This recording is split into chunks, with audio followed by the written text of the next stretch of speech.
Hello everyone, and welcome back to another politics video.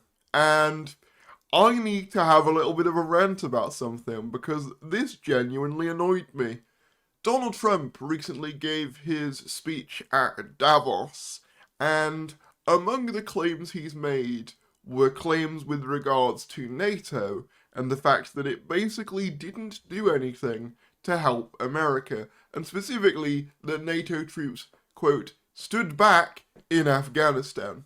This genuinely, frustrates me in, such a profound way that I felt the need to talk about it.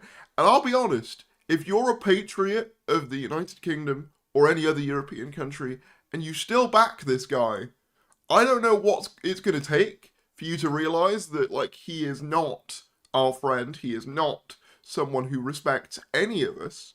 And the sooner we accept that reality, the sooner we can actually, come together to do something about this. But anyway, let's actually look at what the orange twat recently said. NATO has treated the United States of America very unfairly. We never asked for anything. We never got anything. This is absolutely insane. We never got anything. It's worth repeating again that the only time Article 5 has ever been invoked was following 9/11. And on behalf of the US, we all rallied behind them in Afghanistan. That's the only time Article 5 has ever been invoked. And he's saying, oh, NATO's never given us anything. What about, the hundreds of people who lost their lives? What about the families of the people who never saw their loved ones again? You absolute prick. And I'm being a lot more aggressive in this video than I have been in previous ones because, normally I'll try and be, somewhat, balanced in, my criticisms. But I just can't comprehend defending this guy, especially if you fashion yourself as a patriot of the United Kingdom or any other country that was involved in this. It baffles me. It genuinely baffles me. It gets worse, by the way. And I think, but I've always said, will they be there if we ever needed them? And that's really the ultimate test. And I'm not sure of that. I know that we would have been there or we would be there. But will they be there? And let's hope that that never happens. We've never needed them. We have never really asked anything of them. They'll say they sent some troops to Afghanistan or this or that. And they did. They stayed a little back, a little off the front lines. Absolutely disgraceful. Oh, they stayed a little off the front lines. Genuinely disgraceful. This coming from, by the way, a 5-time draft dodger, I believe. And he wants to sit here and talk about how our troops didn't do anything. Genuinely wild. Genuinely, I can't believe it. There is no words for these things sometimes. But we've been very good to Europe and to many other countries. And, now under my administration, that began because we had a very successful first term. That began then, but it has to be a two-way street. Genuinely insane. This is what I mean. America, all America cares about under Trump is itself. They don't care about any of us. But it's worse than that. Not only do they not care about any of us, they also just genuinely see us as vassal states that they can do anything that they want with. Also, I'm loving the community note here, referring to Helmand province, where Danish and British soldiers in particular suffered many casualties, as staying back from the front line is simply historically inaccurate. Yeah, obviously, so British and Danish forces in particular were sent to one of the most dangerous fronts of the war in Afghanistan. And for him to say they stayed a little back, disgraceful. Having a look at the actual casualty list as well, obviously you can see number of foreign soldiers killed in Afghanistan.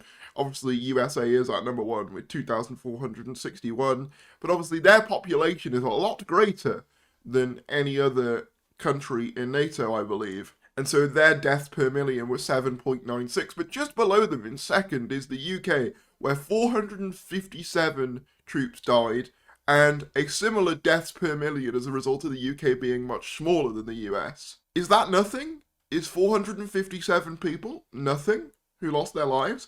159 Canadians, 90 French, 62 German, 53 Italian, 44 Polish, 43 from Denmark, which is ironic now given the fact that he's spent ages threatening their territory. But that's about as high of a death per million as what America itself suffered, along with the UK as well. Georgia lost 32 troops, which actually meant that they had a higher deaths per million than the United States itself. But of course, none of us ever did anything. None of us ever contributed. Nobody ever lost their lives. No one lost their family members. It's just disgraceful. There's no other word for this. It's just genuinely disgraceful. And the fact that this guy is the head of the free world and the head of the West and basically is what we all have to kowtow to is insane. And if you still support Donald Trump after this, if you're one of these idiots online saying that, oh, Trump should run the UK, after he just said that, you need to check yourself. You can have whatever opinion on the current UK government that you want, but at least acknowledge that the US is not a friend at this point. Oh, and of course as well, you know, just to top it off, obviously, just Trump claiming that they're the reason why, like, World War II was won, which, again, just insanely arrogant. And then after the war, which we won it big. Without us, right now you'd all be speaking German and a little Japanese, perhaps. Ironically, as well, he was saying this in Switzerland, where the predominant language is German. But again, you know, I don't expect Donald Trump to actually know that, but it's just insane. Like, and the thing is with this claim is, like, don't get me wrong, America did contribute massively to World War II. No one's denying that. But to claim that they alone won it is insane. Obviously, if we're being real, the biggest number of casualties was actually the Soviets. And of course, America's territory never actually got threatened by the Germans. Obviously, it did by the Japanese, but only when Pearl Harbor happened did America properly get involved. And so to say that, like, you know, Europe was helpless without America is just insane historical revisionism. Like, and again, if you're proud of this country and you're proud of, like, our history, I don't know how you can square the fact that he is demeaning, like, what is generally seen as Britain's finest hour, you know, the Blitz. Like, I don't know how you can square that. Predictably as well, Trump's PR manager in the UK, Nigel Farage, has said nothing about these comments from Donald Trump, and why would he? He's too aligned with Trump to be able to step out of the party line on this. He can only offer the most tacit disagreement with Trump, but even in this case, he's just not going to bother actually mentioning it. You know, he's been tweeting over the last few hours as well, so he definitely has seen these comments and definitely could say something, but this big patriot all of a sudden is silent on someone disrespecting our war dead. Again, I reiterate the claim, if this was any other country, we would be outraged. But because it's America, a lot of our politicians and a lot of our media just sort of lets them get away with it.